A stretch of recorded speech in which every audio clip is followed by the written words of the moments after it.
If your dream home doesn't need to be huge, but you're not willing to sacrifice your garage or your outdoor space, then you're going to want to keep watching. This 2-bedroom brick bungalow has additional finished space in the basement, but check out what you get outside.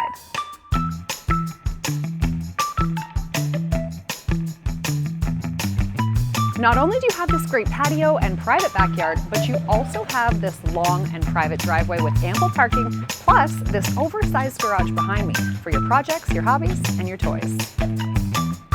Now, I love that we're just minutes away from all of the excitement around Argyle. You've got shopping, restaurants, public transit, but you're tucked away in this quiet little neighborhood. It's kind of like a little secret. So if you are looking to trade a little bit of square footage for all of this outdoor space, then you're going to want to check this one out.